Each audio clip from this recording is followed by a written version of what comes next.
जय श्री कृष्णा। राधे राधे। भगतजनों, आज हम सब श्रीमद् भगवत गीता के 9वें और 10वें अध्याय का महात्म्य सुनेंगे। सर्वप्रथम भगवान का स्मरण करते हुए सब बोलिए, ओम श्री राधा कृष्णाभ्याम नमो नमः। ओम श्री लक्ष्मी नारायण भगवान की जय। भगवान शंकर माता पार्वती की जय। महादेव जी कहते हैं, हे देवी पार्वती, अब मैं आदर पूर्वक 9वें अध्याय के महात्म्य का वर्णन करूंगा। तुम स्थिर चित्त होकर सुनो। नर्मदा के तट पर महिष्मती नाम की एक नगरी है। वहां माधव नाम के एक ब्राह्मण रहते थे, जो वेद वेदांगों के तत्वज्ञ और समय समय पर आने वाले अतिथियों के प्रेमी थे। उन्होंने विद्या के द्वारा बहुत धन कमाकर एक महान यज्ञ का अनुष्ठान आरंभ किया। उस यज्ञ में बलि देने के लिए एक बकरा मंगाया गया। जब उस बकरे के शरीर की पूजा हो गई, तब उसको आश्चर्य में डालते हुए उस बकरे ने हंसकर उच्च स्वर से कहा, हे ब्राह्मण, इन बहुत से यज्ञों के द्वारा क्या लाभ है? इनका फल तो नष्ट हो जाने वाला है तथा ये जन्म, जरा और मृत्यु के भी कारण हैं।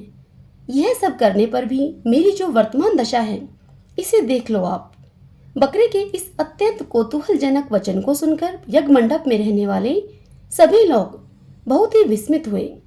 तब वे यजमान ब्राह्मण हाथ जोड़कर अपलक नेत्रों से बकरे को देखते हुए बकरे को प्रणाम करके श्रद्धा और आदर पूर्वक उनसे पूछने लगे।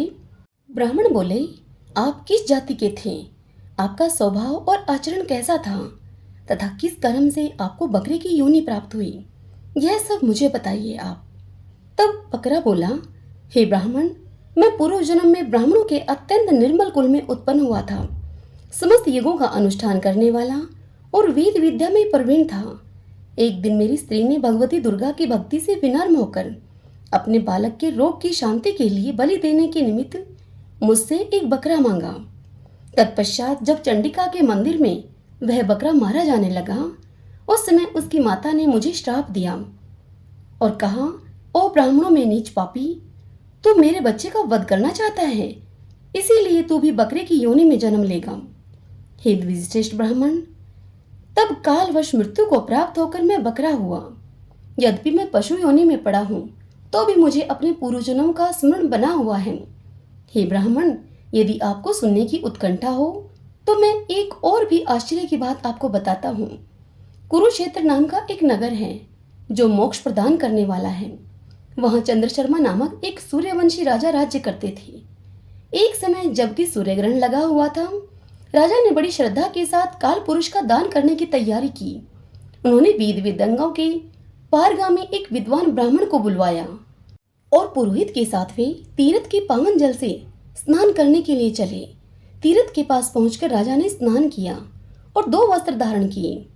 फिर राजा ने पवित्र होकर एवं प्रसन्नचित होकर उन्होंने श्वेत चंदन लगाया और बगल में खड़े हुए पुरोहित का हाथ पकड़कर तत्कालोचित मनुष्यों से घिरे हुए अपने स्थान पर लौट आए। आने पर राजा ने यथोचित विधि से भक्तिपूर्वक ब्राह्मण को काल पुरुष का दान किया। तब काल पुरुष का हृदय चीरकर उनमें से एक पापात्मा चांडाल प्रकट हुआ। फिर थोड़ी देर के बाद निंदा भी चांडाली का रूप धारण करके काल पुरुष के शरीर से निकली और ब्राह्मण के पास आ गई।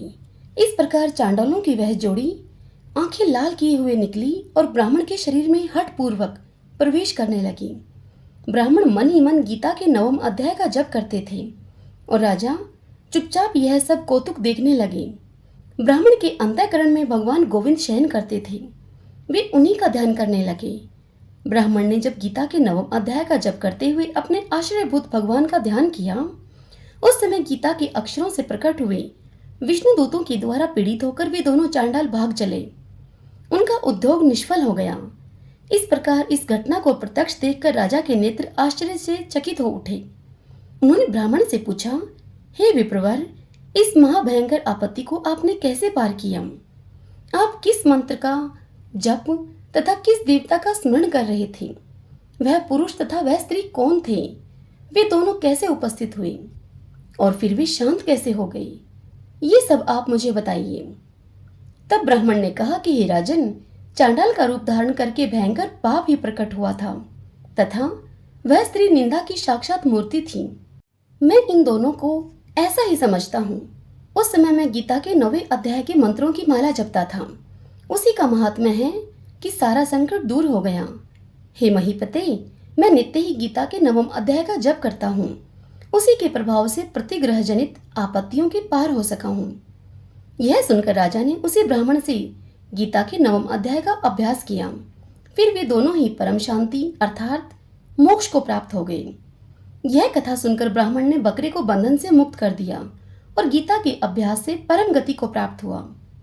भगवान शिव कहते हैं, हे सुंदरी, अब तुम 10वें अध्याय के महात्म्य की परम पावन कथा को सुनो, जो स्वर्ग रूपी दुर्ग में जाने के लिए सुंदर सोपान और प्रभाव की चरम सीमा है। काशीपुरी में धीर बुद्धि नाम से विख्यात एक ब्राह्मण था, जो मुझ में नंदी के समान भक्ति रखता था।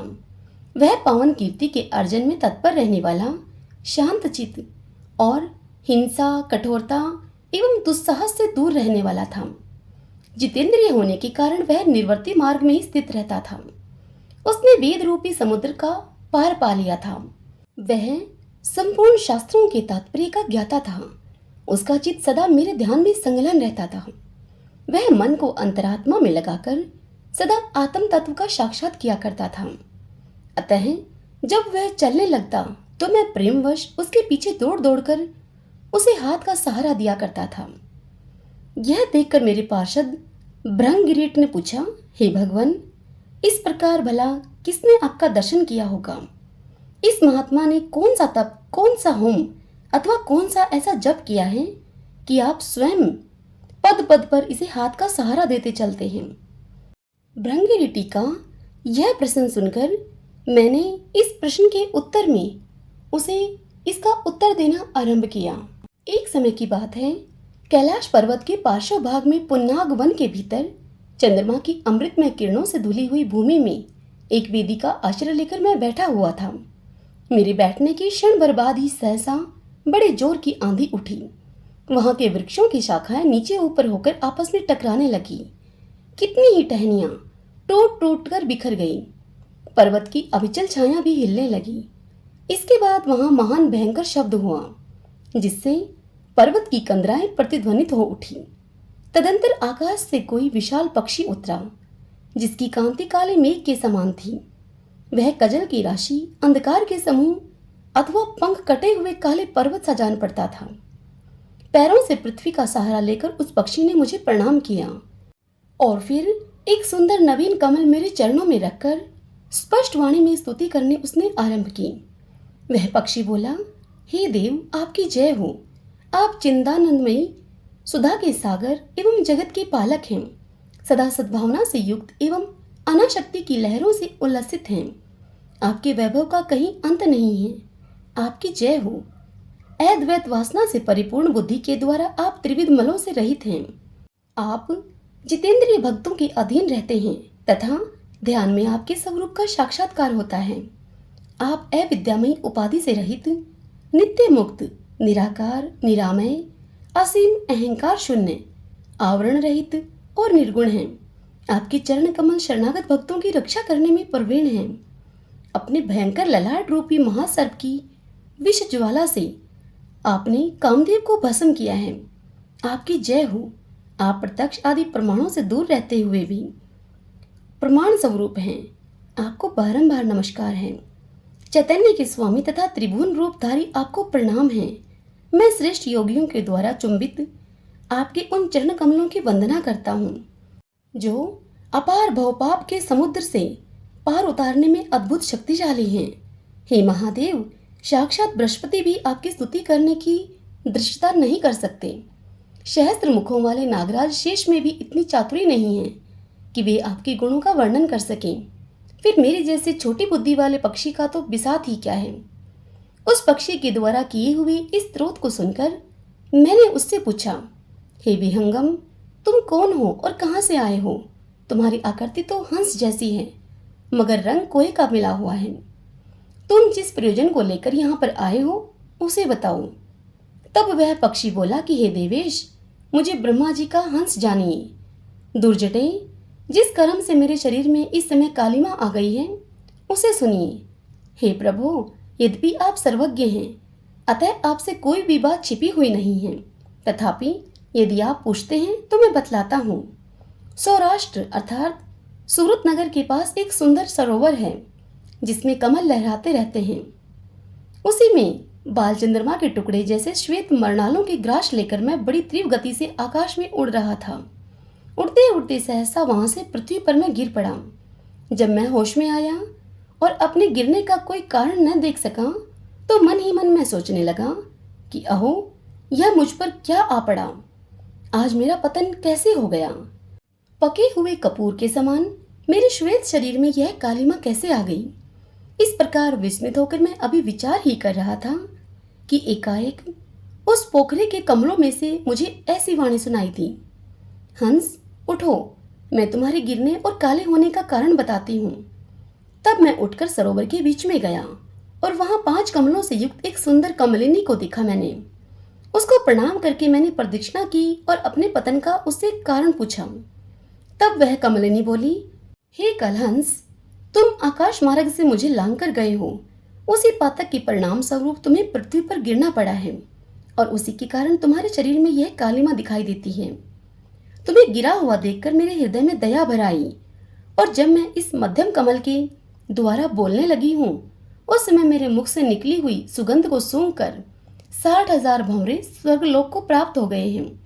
हे पक्षीराज, जिस कारण मुझ में इतना वैभव, ऐसा प्रभाव आया है उसे बतलाती हूँ, सुनो। इस जन्म से पहले तीसरे जन्म में मैं इस पृथ्वी पर एक ब्राह्मण की कन्या के रूप में उत्पन्न हुई थी। उस समय मेरा नाम सरोजवदना था। मैं गुरुजनों की सेवा किया करती हुई सदा एकमात्र पतिव्रते के पालन में तत्पर रहती थी। एक दिन की बात है, मैं एक मैना को पढ़ा रही थी। इससे पति सेवा में कुछ विलंब हो गया। इससे पति देवता कुपित हो गए और उन्होंने मुझे श्राप दिया और कहा, हे पापिनी, तू मैना हो जा। मरने के बाद यद्यपि मैं मैना ही हुई, तथापि पतिव्रते के प्रसाद से मुनियों के ही घर में मुझे आश्रय मिला। किसी मुनि कन्या ने मेरा पालन पोषण किया। मैं जिनके घर में थी वे ब्राह्मण प्रतिदिन प्रातःकाल विभूति योग नाम से प्रसिद्ध गीता के 10वें अध्याय का पाठ किया करते थे और मैं उस पापहारी अध्याय को सुना करती थी। हे विहंगम, काल आने पर मैं मैना का शरीर छोड़कर 10वें अध्याय के महात्म्य से स्वर्गलोक में अप्सरा हुई। मेरा नाम पद्मावती हुआ और मैं पद्मा की प्यारी सखी हो गई। एक दिन मैं विमान से आकाश में विचर रही थी। उस समय सुंदर कमलों से सुशोभित इस रमणीय सरोवर पर मेरी दृष्टि पड़ी और इसमें उतरकर जो ही मैंने जल क्रीड़ा आरंभ की तो ही दुर्वासा मुनि वहां आ धमके। उन्होंने वस्त्रहीन अवस्था में मुझे देख लिया। उनके भय से मैंने स्वयं ही यह कमलिनी का रूप धारण कर लिया। मेरे दोनों पैर 2 कमल हुए, दोनों हाथ भी 2 कमल हो गए और शेष अंगों के साथ मेरा मुख भी एक कमल हुआ। इस प्रकार मैं 5 कमलों से युक्त हुई। मुनिवर दुर्वासा ने मुझे देखा। उनके नेत्र क्रोध अग्नि से जल रहे थे। वे बोले, पापिनी, तो इसी रूप में 100 वर्षों तक पड़ी रहे। यह श्राप देकर वे क्षण भर में अंतर्ध्यान हो गई। कमलिनी होने पर भी योग अध्याय के महात्म्य से मेरी वाणी लुप्त नहीं हुई है। मुझे लांघने मात्र के अपराध से तुम पृथ्वी पर गिरे हो। हे पक्षीराज, यहाँ खड़े हुए तुम्हारे सामने आज मेरे श्राप की निवृत्ति हो रही है, क्योंकि आज 100 वर्ष पूरे हो गए। मेरे द्वारा गाए जाते हुए उस उत्तम अध्याय को तुम भी सुन लो। उसके श्रवण मात्र से तुम भी आज ही मुक्त हो जाओगे। इस प्रकार कहकर पद्मनी ने स्पष्ट एवं सुंदर वाणी में 10वें अध्याय का पाठ किया और वह मुक्त हो गई। उसे सुनने के बाद उसी के दिए हुए उस उत्तम कमल को लाकर मैंने आपको अर्पण किया है। इतनी कथा सुनाकर उस पक्षी ने अपना शरीर त्याग दिया। यह एक अद्भुत सी घटना हुई। वही पक्षी अब 10वें अध्याय के प्रभाव से ब्राह्मण कुल में उत्पन्न हुआ है। जन्म से ही अभ्यास होने के कारण शैशव अवस्था से ही उसके मुख से सदा गीता के 10वें अध्याय का उच्चारण हुआ करता है। 10वें अध्याय के अर्थ चिंतन का यह परिणाम हुआ है कि यह सब भूतों में स्थित शंख चक्रधारी भगवान विष्णु का सदा ही दर्शन करता रहता है।